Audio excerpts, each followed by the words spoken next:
And welcome to Coffee Time with Coach Ja. I'm your host, Coach Ja, in the building. Listen, today is going to be a fabulous day. I promise you that because it already started off that way. You know why? Because you had the chance to take your first breath, put your feet on the floor. You got up, you got able to stretch, take a deep breath, whatever you needed to do, even if it means you just needed to scratch or wash your face. Whatever you needed to do, you started that today. It's going to be an amazing day. It's going to be an amazing day. I promise you, if you fight through your challenges, listen to what I'm saying to y'all. If you fight through your challenges, you will find a way to make this day better than it was yesterday. I'm going to say that again. If you fight through your challenges, you will find a way to make your day better today than it was yesterday. You will. About to enter the car and head back to. Okay, Mike. I feel you. I feel you. We'll be traveling safe and traveling in harmony, bro. Um, I tell you one thing. I am not going to be defeated. I'm telling you that now. I am not going to be defeated. You know why? I refuse to lay down. I refuse to just lay there and let things happen in my life. I had to learn that the more I fight to make some things change, the better chance I have at it changing. Marianne says, my son is still sleeping surprisingly right now. I do not know when he will get up. If he takes too long to wake up, I have to wake him up. Okay, Mary. Well, I hope your son is doing better and feeling better, Marianne. I hope he has an amazing day today. I hope you have an amazing day today. I really do. I don't have to. I'm gonna have to look it up, but AJ's got an event going on. It's like a marathon, and I want him to explain it when he comes on. I'm sure he'll come on because I sent him a message. Want him to explain so he can tell y'all what it is. But first things first. I got to take a sip of this coffee. Get some of this coffee in me right quick. Hold on. Let me see. Yeah. That's it. There's something about that first sip that just like makes the day just open up. But let me see who's up in on the spot. Yeah, man. I finally feel a little better today. I haven't been feeling so good these last couple of days, but I've been fighting through, which some of you may or may not know, but I've been fighting through. Daybreak, good morning to you. Mr. Michael, good morning to you. Um, and I haven't been feeling my best, but today I feel better than I've done in a few days. So I'm happy for that. Grateful for that. Spent some time with family yesterday. Man, I got to see two of my nephews who live in New York who I haven't seen in quite some time, and that was a beautiful moment. Kendra, good morning to you. That was a beautiful moment to spend some time with them and my sister who I haven't seen in years. Thank you, Kendra. Yeah, I don't really even know what it is that was bothering me, and but life is, man. I'm not, like I said, I'm not gonna be defeated. Emmanuel Cole, my brother, good to see your face in the building. Um, I'm not gonna lay down. I'm not going to be defeated. And I want you to develop that same type of attitude. Don't be defeated. There's so much. Listen, there's so much things going on in this world. There's so much. I have a schedule that is really hectic now, and I don't do well scheduling and all these things. But I don't stop. I don't stop there. True one God is Venus. What's good? Happy Friday to you. All up in the circle, no doubt. Um, what is that? I can read what you said right there. It's moving too fast. I definitely want y'all to know that if you stay down and stay defeated, you never will get the chance to see what life is going to be like. Kelly Little in the building. What's good? If you stay down, if you let life kick you in the throat and make you stay down, you will never know what you're capable of. And I have to tell myself this often and tell myself this every day. I get down. Y'all don't see that part of me because I get up from it. I fight through it. I get up through it. To see you with a genuine smile on your face in that pic with your daughter was needed, John. Listen, I'm going to tell you straight up. Yes, Diamond, amen to that. Thanks for that post, Venus. Matter of fact, let me just do this right here. I'm going to pin this up here. What I have learned, Emmanuel, is that the love for your child is like it makes you a superhero. You see what I'm saying? It makes you become a sponge, if you would, for pain, for acceptance, for joy. You become a sponge for so much that you did not know you were capable of for the love of your child. And my daughter and I have always been close. We've always, even when she's upset that I didn't do something that she wanted me to do, or I did something that she disliked, whatever it might be, right? My daughter never stayed away from me, never. And it hurt me that she was diseased, if you would. She was not satisfied. She was not happy. And I understand now, after taking a moment back, how she felt about, wait a minute, I'm not going to be your only baby girl. And I was unable to wrap my mind around that, because I don't know what that feels like, right? I'm the oldest of 8. There was always somebody else coming. So I didn't have that, okay, well, they taking my place. I'll tell you what helped me out with my daughter as well, when she was a little upset with me. My mom had told me one day as an adult, this was just a few years ago, maybe a year or two ago. My mom says to me, she said, son, this really touched my heart. She said, I am sorry that I wasn't able to do or spend the time with you that I would like to, because I had more children. And it hurt me to think that she thought that she didn't spend enough quality time. Oh, don't get me wrong. I understand totally what she was saying, but just think about your mom telling you that. And it's almost like she's like, man, I don't regret my children, but I regret not having this with my firstborn. And it broke me. Like I had to bring myself back and say, Umi, that's fine. You still created a king. I'm still king. I'm still here. I'm still moving. I'm still doing some stuff. And then now in full circle, right? To honor her name every time we step out, to honor her name every time we are on stage. Anytime somebody says Granny's Boys, they're honoring my mother. And for her to see that and know that, man, listen, it doesn't get any better than that. Not for me. Not for me. And in a sense, I want her to be able to take that and say, you know what? It doesn't matter if I couldn't do some things that I would have liked to have done. I know I've given my son enough to make him keep pushing. I've given all of my children enough to make them keep pushing, because that's what we do. So Umi, if you were watching, baby, I love you. I love you to life. I love you to the moon and back, Pluto and back. I just love you. And you're such an amazing and phenomenal woman. I don't ask people to be just like my Umi, but she has some traits that people can pick up on. She has some mannerisms that people can pick up on that will do that. I do want to I want to tell you, I reached out to some folks who I'm going to have on the show, who are going to talk about building families, working in the communities, and talking about how to self-love. I'm not a therapist. I'm not a trained, professional therapist on that level. However, I know what it takes to begin to love yourself. But there are people who can use the languages that are necessary and needed for us to have those conversations. I got some folks coming on here that are going to be a blessing to us all. Have some financial people coming up on here. I'm hoping to get Venus on here one day, but she's so busy, it's hard. But I'm hoping to get her on here one day so she can talk about what she does with her company. I have some major players coming. I don't want this just to be solely about just entertainment. I want people to learn from what we do, which you're learning now, right? Because I know I'm learning a lot of stuff from the people that I'm bringing on. But I want this to be a platform that you can. It's like a buffet. All you can eat and all that you need, right? I want to have all of those things there. Marianne, I see you posting, but I can't read all of the comments, so please forgive me. I'm not ignoring you, but I can't read all those right now. But yeah, there is so much that we need to learn as a community, as friends, as family, as brothers and sisters, kings and queens, however you want to address us, right? But the spirit always needs to be fed. And there's so much I want to do with you all. Hope you have a blessed.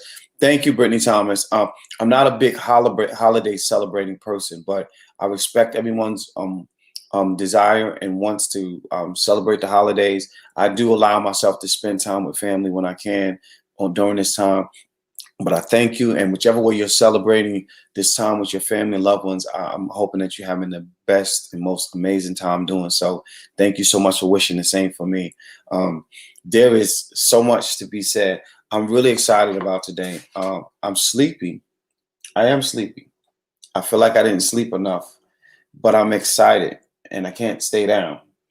I can't stay down. I'm still up. I'm laughing. I think I wake up every morning and I want to see posts about the crybaby who has to get out of that White House. Like I look forward to those memes and posts, and I don't care. Like I don't care what anybody feels about that. I think it's funny. I think it's funny. Please share next time you go live. Are you talking to me, Gemini? Okay, Venus. That's what's up. That's what I want to hear. That's exactly what I want to hear. So yeah. But today is good. He's on his he's live already. Okay, I guess he's starting already. I thought he was coming here first, but maybe not. I guess he's gonna do his live, so we won't be on AJ's live. I won't have AJ on here today, but it's all good. I was waiting on him. He's probably doing his reading already because he's got a marathon of going on today. So what is happening? I will say AJ is doing a marathon of poets today. Throughout the entire day, he's going to have poets on his show. He's doing a complete 12 hours. 12 hours. And then he's going to be done in time because I got something that we're doing tonight. But please follow AJ Houston on Instagram. I'm going to go on his page. I will be on his page doing some things, talking with him. There's going to be a poet on, I think, every half hour doing poetry and talking about their poems. So please go to Frugal in the building. Please go to AJ's page and check him out. And check out these poets, support them. You know how we do. Do what we got to do to support one another. That's what it is. That's what we do. So I am super excited about today. I'm going to do this. So what I like to do. No, I'm doing this. I'm not doing U.S. history. I'm doing Black history. I like to just randomly look up things in history about Black people. And I do about the U.S. too, but I like to go like and just to see the kind of things that pull up and read them off. You ever do that? Ever just pull up Black history on and just Google today's history, today's news, things like that. You learn a lot of stuff like that. Kwanzaa is coming up. Is anybody celebrating Kwanzaa this year? I'd like to know that. How many of you celebrate Kwanzaa? Do you even celebrate Kwanzaa at all? I had a wonderful time last year. And I was invited to a Kwanzaa celebration, and I got to speak. I got to do some poetry. I shared poetry with about 300 people. And there was so many Black women in this audience. My mom was there. Snapshot was there. It was amazing, man. And to have that, if you've never performed in front of 300 people, it's not a feeling that you would ever forget. It's not a feeling you ever forget. How you feel about the first Black slave owners? Well, Diamond, I'll tell you how I feel about that. There is a level of anger that I will never lose because of what they've done to our people. Because of how they have turned us into everything that they are. You know, Black people in throughout slavery has always had to bow their heads to white supremacy, always had to deal with having a boot on your neck, having to dumb each other down and make yourselves and your family members and people around you look like, you know, you're the worst thing on earth, so that master didn't sell off your son or take your daughter and make her his bed warmer. Just think about the atrocities. Think about a man married to his woman. Master decides he wants to have a party. He's got a party going on, and one of his senator or governor friends is there, and they got a liking to your wife. They think your wife looks beautiful. Your wife looks amazing. And he decides, I'd like her to come to my bed tonight. And there's absolutely nothing you can do about that. Think about how they would take our black men and black women and black boys and tie their arms, this arm to a horse, that arm to a horse, and then beat the horses until they pull his body parts apart, his arms snatched out. Think about when they would take a pregnant black woman, strum her up to a tree, take a knife or any kind of rigid edge metal piece, shove it in her womb and rip it open till the fetus falls to the floor, and then stomp the fetus. So when I think about this is just some of the physical, peace, baby poems. This is just some of the physical things that they've done. Some, right? Not all the experiment things that they've done, and shoving instruments up inside of a black woman's womb to abort a baby. And man, when I think about the disgusting, inhumane ways they have treated our people, and how they continue to teach us bullshit and tell us, oh, that was in the past, get over it. There's a fire in me when I think about that. There's a forever burning fire that I would never ever be able to forgive for that. You know? Yeah. Kelly says, appreciate your energy and spirit, King. Our collective creativity and vibrations change the frequency of the universe. I celebrate Kwanzaa. Thank you, Kelly. Thank you. And please, by all means. Emmanuel says, I laugh at his ass as often I can. God put him on earth for me to have something to laugh at. Talk about 45. Today is Jimi Hendrix's birthday. Yeah, salute to Jimi Hendrix. Today is also my brother Bang's birthday, my brother Jabril, and my uncle Karul, Robert Raff Smalls. May he rest in peace. And today was his birthday as well, too. No holiday has been significant for me. My family only consists of mama, me, and my two siblings. So Christmas, Kwanzaa means nothing to me. I got you. Okay, I got you. I celebrate Kwanzaa.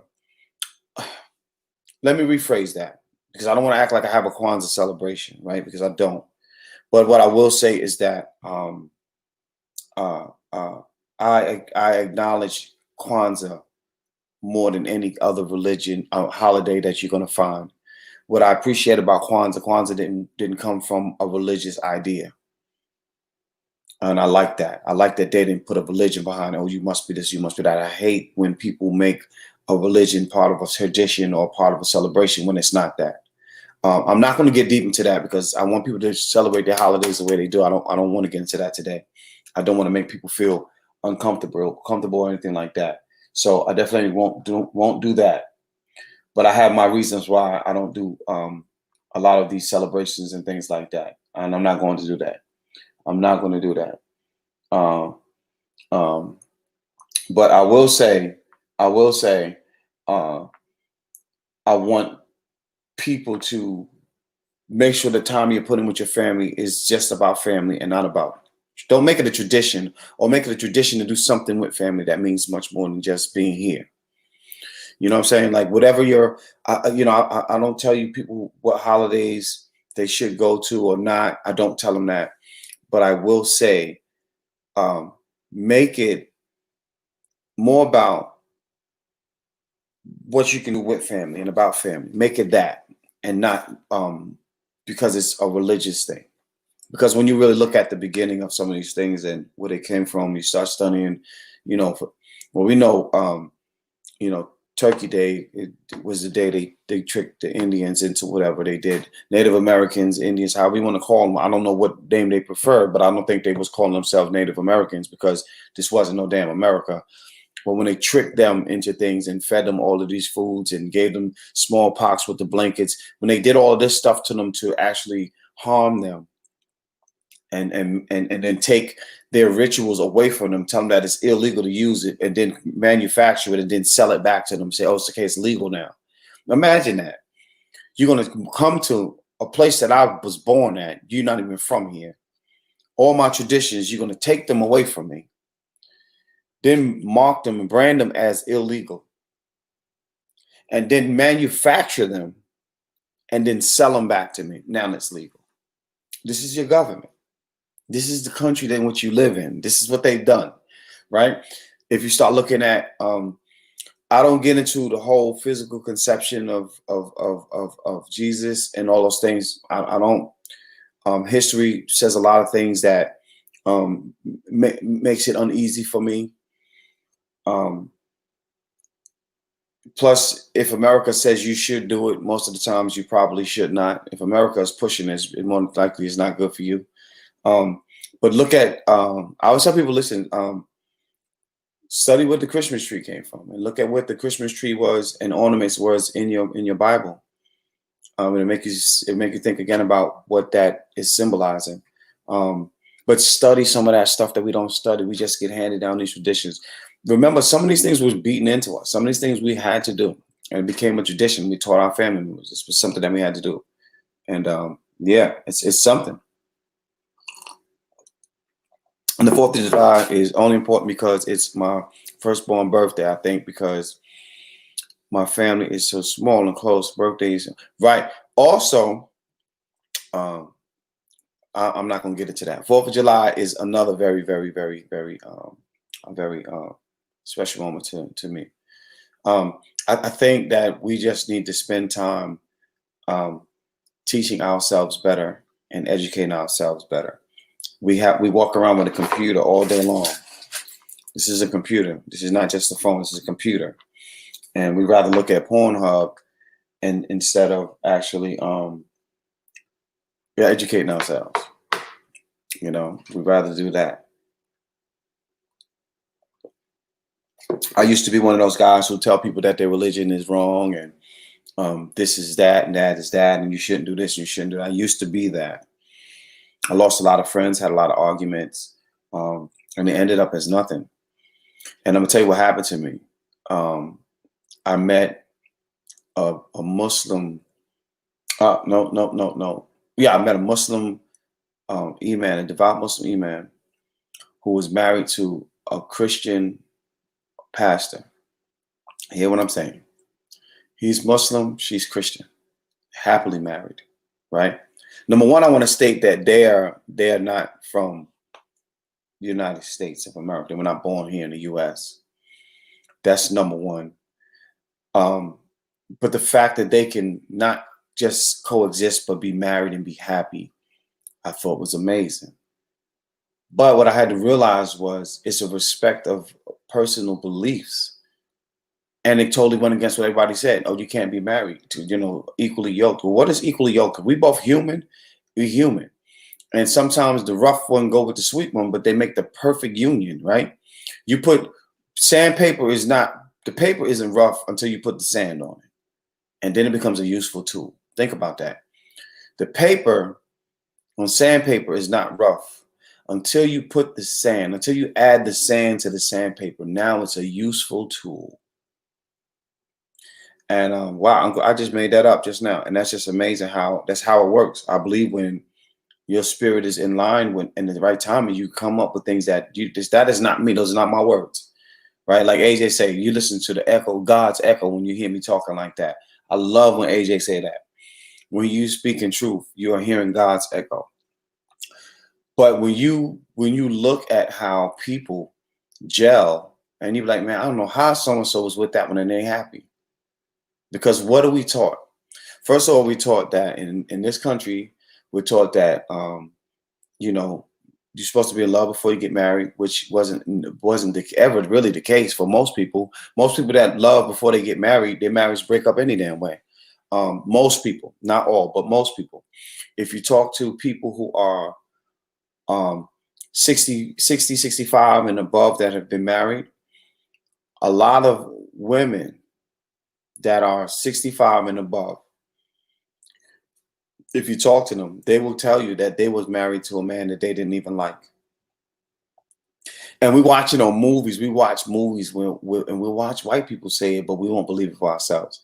But a lot of old women, I'm talking about grandmothers, they probably great grandmothers now, but anyway, they have been married to men who they did not fall in love with first. Marriage has never been about love. They make that shit in the news about love. Love don't mean you should marry. It just is what it is. Love does not mean you should marry. And we keep trying to do all of this stuff. Oh, we need to fall in love and get married and have kids. If that's what you choose, but that might not be it. That might not be it. In fact, we don't come from a custom, a culture that was one man, one wife. In fact, there are even queens who had more than one male, men who had more than one woman. But we come from that. It was when they constructed the Bible, they said, well, this is the way it says. I'm not here to judge or say who said it, if it really exists. I know that text exists in the Bible, but I also know that before the English language came about, the letter J did not exist. So the name Jesus was not even the word that existed back then. So we got to figure out what was Jesus' name, because there was no J back then in language.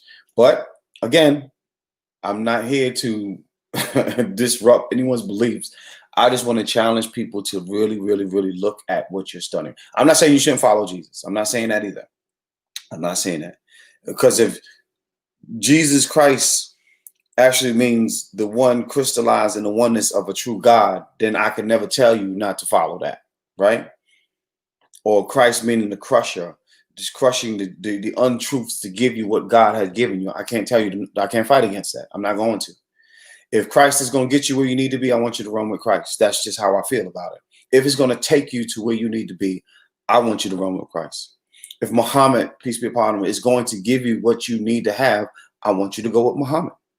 If following Moses and the Judea is religion, if that's going to take you there, I want you to get it. If your belief is in the universe and all its energies and powers are in there, if it's science, whatever your belief is, if it's going to do right by you, if it's going to do right by you, I want you to have that. I want you to have it because I want you to be happy. But I want you to also, you should also want to know what you're studying. You should also want to know. Yeah, yes, Tony. In fact, Tony, if you study, I tell a lot of Christians this. If you study African folklore, just African folklore, no religion, African folklore, you would see that African folklore and Christianity are almost word for word. Almost word for word. There are some things that aren't in the same text, but they're almost word for word.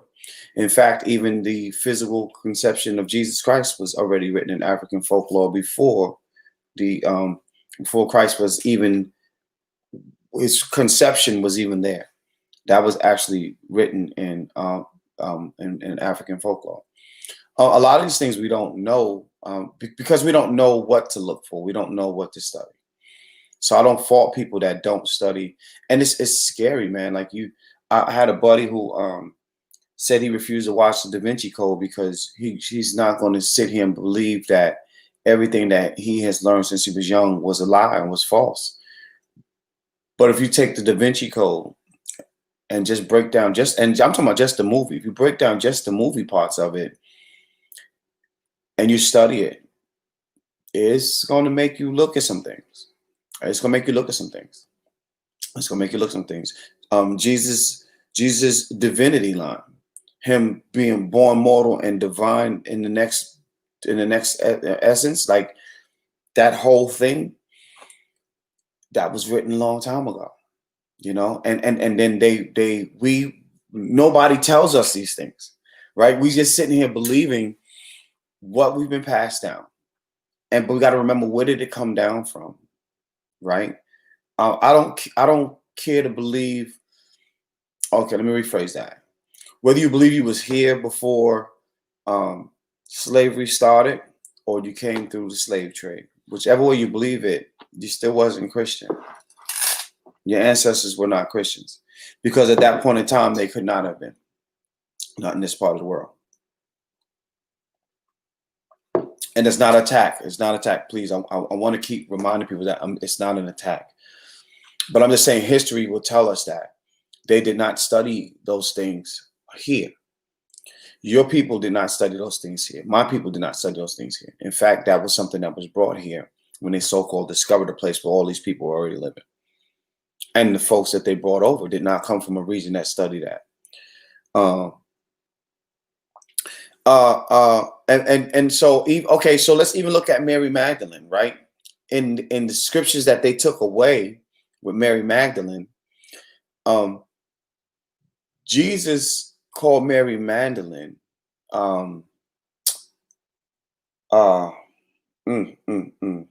what's the word? My gosh, the word they use, a companion, not companion. The word they use meant spouse. And she, okay, no, this is what it was. Mary Magdalene washed his feet. And that is a spousal thing. The wife would wash the husband's feet. Now, we're talking about a time where, whether you believe Christ was the Savior, Son of God, the one, whatever you believed in that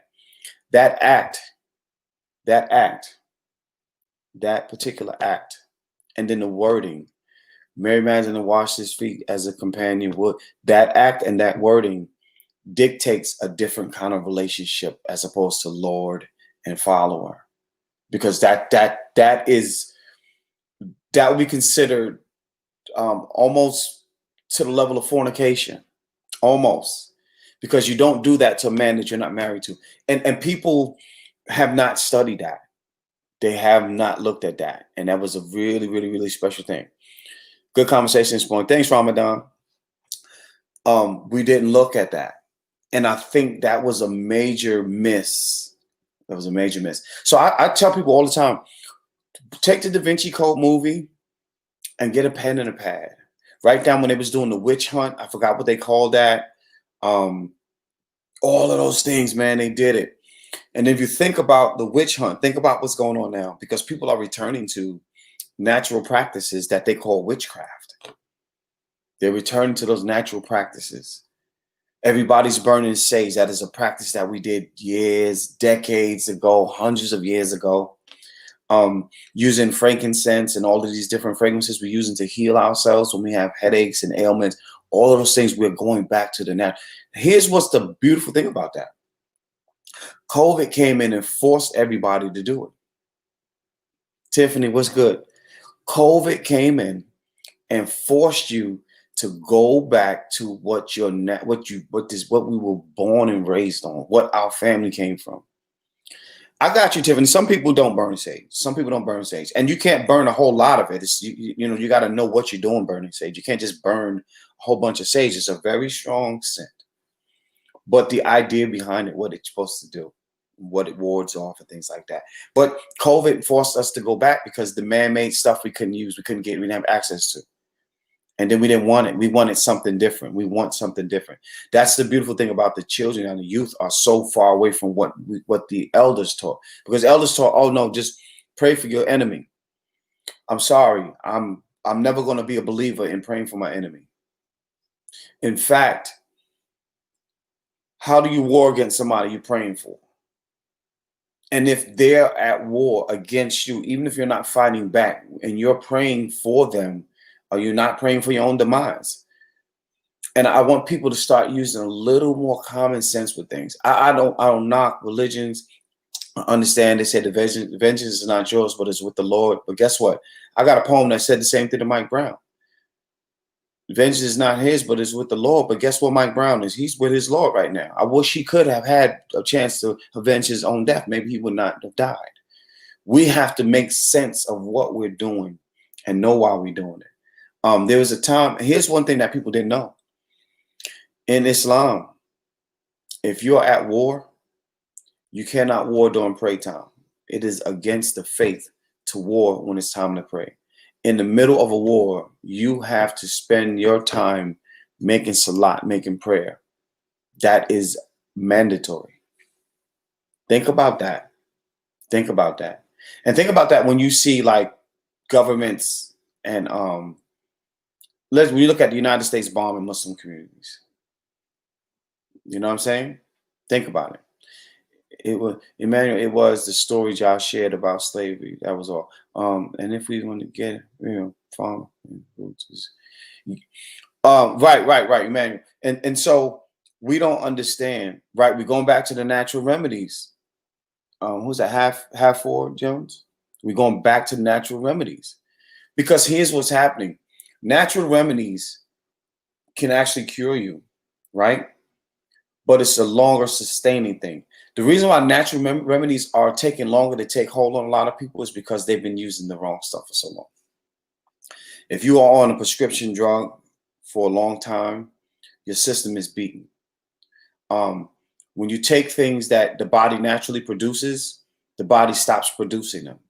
So when you take these medications, the body is putting in things that the body can make, can produce, and should produce, but it makes the body stop producing such things because you're putting it in and it's coming from a foreign place. If you look at a lot of the medicines they give you medicines. They always ask you, what have you eaten? They ask you, what's your diet like?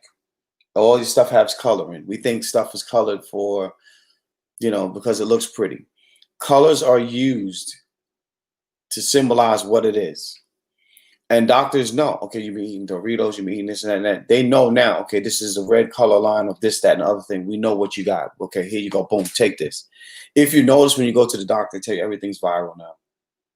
Oh, it's viral. It's viral. It's viral. Oh, that's viral. It's viral. What the hell does that mean? Everything is viral. Every time you get sick, it's something viral. They don't have no solution for nothing. It's viral. Here, take this. A virus is uncurable. A virus that is within your body means it has to run its course. You can only treat what's happening within the symptoms. Yes, John, I follow truth. If we get away from tradition, meditate, and introspectively listen, you will be renewed. Our ancestors have that medicine was in our food without the side effects. They based the medicines on the plants. Absolutely. Kelly, let me put that up here.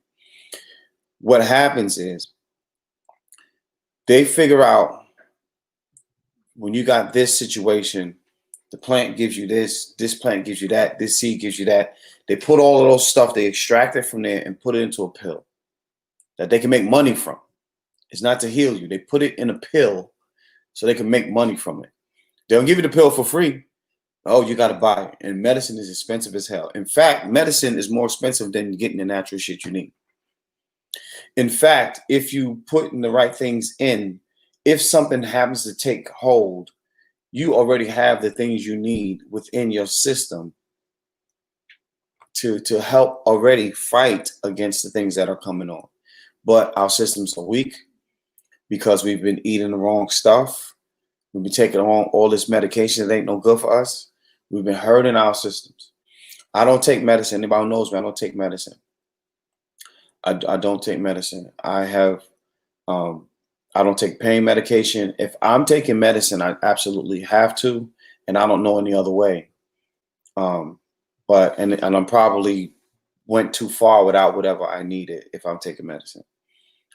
That's why you see me drinking my coffee. I drink coffee and try to go to bed. Yeah, it's rough out here, man. But we don't know. The thing is, we don't know. And I want to bring people in who are some natural healers. And if you know folks who are natural healers that are willing to come on and talk, let's talk about it. Right. Doctors get paid to prescribe meds. And then they give you medicine because they know in 8 years you'll be back with something else. They know exactly what you're coming back with. By the time you get back, it's just like a script. You have what kind of problems you have, what kind of symptoms you have. Well, doctor, you tell me what's wrong with me. You the specialty. I went to a doctor. My daughter went to a doctor. She went to a doctor. I love Dr. Scott. She retired. Doctor here. She's in Huntersville, North Carolina. My daughter could walk inside and the doctor could say, when's the last time you pooped? Come in. Feeling stomach? She's full of poop. She's constipated. That's all what's on her. Get this, get her some Miralax, get her this. Let her use the bathroom. She'll be fine. That's the kind of doctor I want.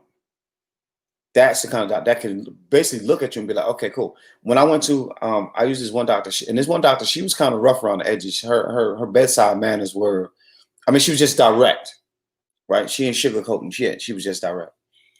And I remember I was stressed out over the relationship with my sons and I years ago. This is over 10 years ago. Stressed out. And I had this headache that would not go away. And I was like, man, what is going on? What is going on? What's going on? And I went to the doctor maybe a week after having a headache for a week. Imagine that. Coffee wouldn't help it.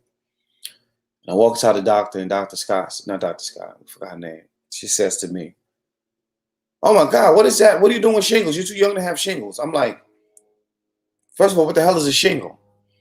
I was in my 30s, too young to have shingles, too young to get the medication. But I walked in and she can tell right away what it was. This is what I'm talking about. That's the kind of doctors that I don't mind going to. But I also want to go to a doctor that be willing to say, okay, well, this is in this type of medicine that you need. You need to put this in your system. So I have the option of not buying this particular medicine that's going to mess up something else or offset something else that I'll need something later on. You know what I'm saying? Like, that's the kind of doctors we need to have. But we don't have those all the time because they know they got to get paid. They got to get that bread. They got to get that bread. Without that money, you know what I'm saying? It's a whole different ball game. So we got to get to the point where we do more research and study more. I think because my mom worked in hospital, they killed her. No one can explain how she caught stomach cancer. That's rough one, Diamond. And I think that, again, it comes from, I remember, okay, I'm in my 40s, right? I'll be 50 in 2 years. When I was young, cancer wasn't a Black people thing. Lung cancer from smoking was different. But when you heard cancer, you heard skin cancers and all stuff that white people was getting. I'm not trying to be funny. I'm talking about when I was young. Breast cancers, and you heard breast cancer, skin cancer, and lung cancer. That was the cancers that you knew about when I was little. That's the ones I remember. And I remember, skin cancer was a big thing on the news all the time. Skin cancer, skin cancer, skin cancer, skin cancer. That's all you heard. And I lost my aunt to breast cancer when I was young. My aunt Wilhelmina, I don't remember what took her from us. I don't remember what took my Aunt Louise from us. But I remember the breast cancer with my aunt because she lived next door. And she was, I'll say she was my favorite aunt. I loved her pieces. But we didn't know a lot. Cancer wasn't like a big thing.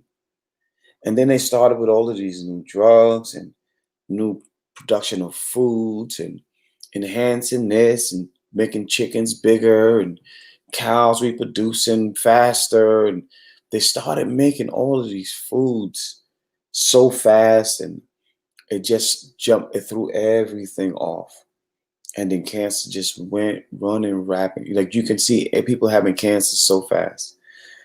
I wanted to, on nursing school and just walking into a hospital, you can get a what?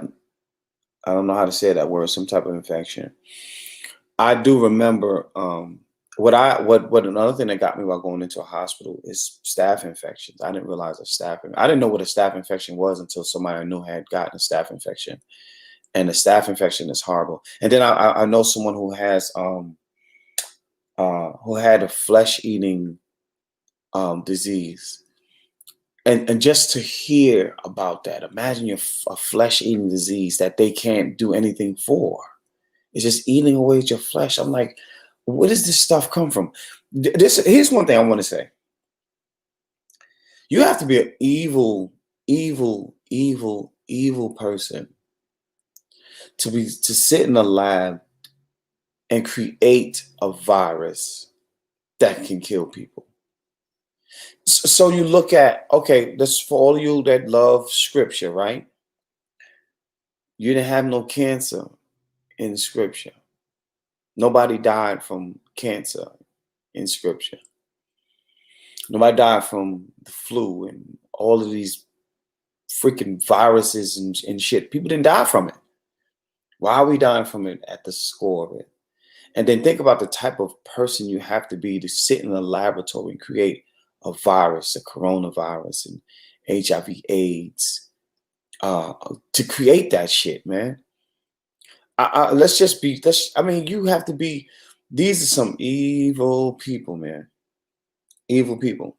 And in case you got it confused, black people don't own no laboratories. We don't own no damn laboratories. We have owned property. Okay. We have owned property. And on a large scale, we have owned property. Might be paying for some shit now, but we have owned it. But black people don't own no damn laboratories. We don't have no science labs. We don't have dynamite. We don't have access to it. The moment you get it, they're taking your ass to jail. You go into jail. Then a black person go open up a laboratory. They be right there at the door. You can't be making no virus in here. We live with some evil people. There is natural radiation and there is a man-made radiation. I didn't know that. There's a natural and a man-made radiation. I did not know that. I do know that, and I pray that, that cancer, I never want to even speak that out of my mouth. To see that monster rip through people. I don't want to talk about that. I don't want to talk about that. What time is it? Oh, we got 14 minutes, man. I just been here, I think I'm going to start doing some classes, talking about, history and scripture. If I do these classes, y'all come to these classes, y'all gonna have to pay me for it, though. I'll teach y'all live, but we're gonna sit down and go into detail. I need y'all to pay for it so y'all can be on point and stay focused. See, I know what happens when you do free stuff, they come and they just want to do whatever. But when people have to pay their money for it, they actually, and I ain't gonna charge your arm and leg, but I can teach some things that y'all haven't learned. But I'm not gonna do it for free. I'm not gonna do it for free. And because number one, it's my time, and number two is because this is important, and I want you to want to be here and not come just because you ain't got nothing else to do. And I know you'll come on time if you pay for it, you're gonna show up on time, because I don't like being late and I don't like starting late. I hate it. That's what's up, Tony. All right, man, that's cool. And what I'll do is, like, we'll do them on Zoom, and then we'll go through something and we'll do a question and answer. We'll go through something, do a question and answer. What I won't do is, it won't be random. It has to be a scheduled time, and also has to be. I would rather do the question and answering in a way. I want to do the question. I want to figure out how to do it so that it's not really blown out of proportion and too many people trying to answer questions. And I also want people to come open-minded. Like, if you come closed-minded, I'm have to kick you out. If you come argumentative, of course, I'm going to make mistakes. Of course, I'm going to say things that are not going to make you happy. Of course, there are going to be some things that we have to research together because I may not have all the answers to, of course. But I also want to be able to say, okay, we talked about this today. Now, this is what I want you to go research, and then come back with a bulletin, questions, write it down, and let's talk about it and figure out what we've learned. I want a master class. I need to learn to increase my skills. Come and get it. Listen, if you want a master class, that link down there is a link to purchasing a master class online. If for whatever reason you want to DM me to find out about a master class or one-on-one, we can do that. I have that much education in this big little peanut head of mine, but it's more education than a lot of people have, in a different way of thinking, because I was raised a different way and learned some things that people have yet to learn. And I don't mind teaching. I love it. I absolutely love it. And that's part of why I started doing what I'm doing. That's why I became a coach. That's why, I want to teach people to write freely and not any particular pattern. I want you to write freely. My master classes will never make you write in a particular form. I will just guide you along. email the questions and discuss answers in class. Right, Mike? That's perfect. That's perfect. I will put that together if I have enough people who want to be in it. Um, where you located, or it'll be on Zoom. It'll be on Zoom, Diamond. It'll be on Zoom because I'm in North Carolina, and I know a lot of people are in other parts of the globe and different regions, different times. But this is, I mean, this is what I do. This is what I do. Yes, it's a class, and I'll in the class. If y'all like me here, y'all love me in the class, right? Because I could be a little rougher in the class than I will be on here. But I'm a realist. Like, I understand people don't. Everybody don't think they're the same. Everybody don't learn the same, and that's fine. I teach on a level that everyone who has gone to school or have not gone to school will be able to follow the level. Because you can't. I hate going to a class or a workshop and you're using all these big terminologies and freaking words that I ain't never heard of. Said Turnbull Virgo in the building, what it is. I hate going to a class and I'm just freaking lost, or workshop. If I walk out of your workshop and I don't get it, that's an issue for me. And I think the way that I do my workshops and my classes and my one-on-one coaching, I do it so that people are not lost. I don't like people to be lost in my class. For it to be not so easy, about to jump off, see you later, coach. Okay, Tony, thank you for tuning in. I appreciate you. For people to come in and it be a little uneasy for them to write to a particular topic, I get that. I'm not mad at that at all. I'm here for that. I understand that. What I don't like is people to come and they totally lost.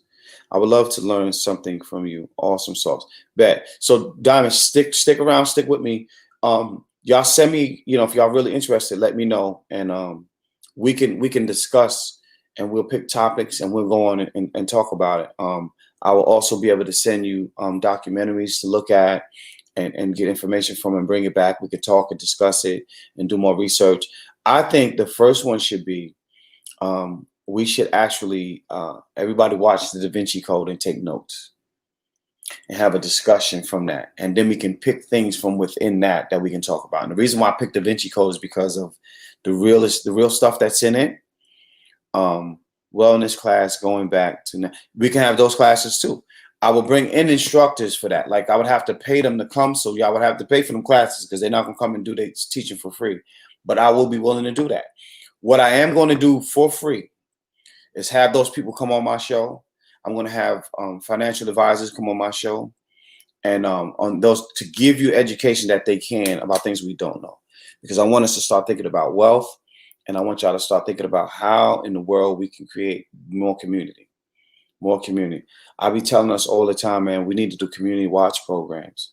We need to do community watch programs so we won't have George Floyd's, we won't have Trayvon Martin's, we won't have Mike Brown's, we won't have Sandra Bland's. We want to stop these things, and that stops by having community watch programs, because now there is a police officer there that is designated to this area. So when police come in that are not normally in this area, they have somebody who they can talk to.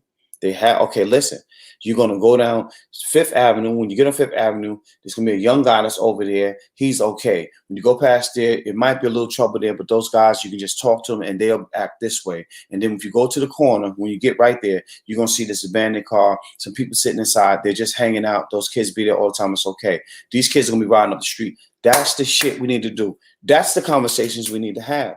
We need to talk about community watch programs and get them going in the community, because when you do that, your community becomes safer. But these are the conversations we don't have. Community watch programs. And you don't listen, you got some elderly people that stay home that would love that. You know why? Because they know that when they come home with their groceries, somebody can help them. Why don't we have kids that can be in our neighborhood that be willing to go to the store and bring the groceries back to the elderly in the building or on the corner? Do you know, if everybody on the block said, okay, hey, listen, I got some loose change in my pocketbook for the kids who are going to go to the store for Miss So-and-so down there. Just loose change. Those kids will take that loose change and be good with that. You understand what I'm saying? Like, it's little shit that we can do in the community that will change. We have to take care of our community. I think a community watch program would be great. In fact, I have some police officers who are friends of mine. that they're in law enforcement, lieutenants. I need to see if I can get them to come on. But here's what I won't have. I won't have y'all coming on attacking my friends. You cannot attack my friends. If you trusted me, trust I'm not gonna bring some asshole up here because they got a badge. I will bring some. I want to bring someone on to have that conversation because we need to know what they know, what we need to do. But I think our first step is to do community watch programs. Everybody in here can talk about community watch programs. There are gonna be some people that are gonna be reluctant, but that doesn't mean don't keep pushing because we need to be safe, man. Like we need to do the shit we need to do to be safe. We need to take care of our communities. And like I said, so that when police come in, we don't have to worry about what they're doing. Somebody know why they're here, what they're doing. They renegade and don't respond to shit because nobody's holding them accountable. If you got a community watch program in place, that means just that. And there is somebody to be right. The Bloods and Crips started that. That is why the Bloods and Crips started. That's why they started. If a cop comes on, take comments off. I may have to do that, Diamond. Because I don't need the bull and people. I'm gonna be honest with you. I'll be 100% honest with you. When I do programs with police officers that I know that I talk to, I don't hold my tongue, but I'm not disrespectful. I'm gonna say it again. I don't hold my tongue, but I'm not disrespectful. But I do believe that even in cases where people's husbands or wives have killed an innocent person, a lot of times we forget about the husband or wife of the murderer, the family of the murderer, because we don't know that they are of that malice nature. We don't know that. You understand what I'm saying? Like we forget about them. They got to go through some shit too. They need counseling. Think about it. Your dad murdered some kid for whatever reason you don't know. How are you going to respond to that? Your husband, your brother, your best friend, somebody you went to high school with, your roommate. How do you respond to that? And now people know who you are. We don't think about that. Lives change when people die on both sides. When people are murdered, lives change. And I think, a lot of conversations we need to have. But I think the first step for us to do is start a community watch program. And we got to stop just coming together for holidays. I think the community watch program makes that a thing. Now it's perfect because people don't have to leave their homes. You can do a community watch on Zoom, have your meeting for an hour and be done. You don't have to sit there all day. And you can talk about what's going on. You know what I mean? Like little things. If you got 5 people that's beginning, it'll work. But it's something that we got to do, take care of our communities. We got to take care of our communities. Yeah. Well, we got 2 minutes left, man. Thank y'all for tuning in. Thank y'all for being here, being disrespectful. And I understand it. We have a lot to be mad about. And it's not a time but we have to fix it. And the reason I'm saying we have to fix it is because the system is not going anywhere. The system is not going anywhere. Ja, you are going back to when we really had communities, changing culture and returning to the time where elderlies were held in high regards. They also have so much to teach us when we listen. Absolutely. And this is where we need to get back to. This is what we need to get back to. And I think it starts with the community watch and watching them. Come on, these elderly people, man, are struggling. You know what I'm saying? Imagine it's people that aren't elderly that are struggling. So imagine how elderly are struggling. Now you have so many people sickly, and they're not even elderly, just sick. You know what I mean? They fighting cancers and all kinds of viruses and stuff, and they need help. And we need to get back to that. So we're gonna come back. We're gonna talk about that. And thank y'all for tuning in. I love y'all. I appreciate y'all so much, man. This show means a lot to me. The fact that y'all continue to come back and be a part of it means a lot to me. I'm so grateful for that. I think we have a long way to go, but I think the beginning is here. I think we've started conversations. Don't let the conversation end here. Talk to somebody and let them talk to somebody. Just keep talking about what we need to do and what we can do. And we'll make it. We'll make it. And we just have to, a little more fine tuning that we need to do. A little more structuring. So 1 minute left. Thank y'all so much for tuning in. I appreciate you. I challenge you today to be better than you were yesterday. No matter what happened yesterday, you got a brand new start today. You can fix it. You can change it. You can be amazing. And you start by being you. I love y'all so much. I appreciate y'all. Whatever you do, find a way to love yourself today. Reach out to somebody else that you hadn't talked to a long time and just say good morning. Take the pressure off you by just sending them a text message. If they respond, good. If they don't, hey, now it's no longer your situation. You have released it. You have let that energy go. I thank y'all so much, and I will see y'all on Monday. We're going on AJ today. AJ got a marathon going on. AJ Houston on IG. Follow his page. He's already going. We're going to be on there all day, off and on. Thank y'all for tuning in. We'll see y'all on Monday. Peace, love, and y'all stay safe.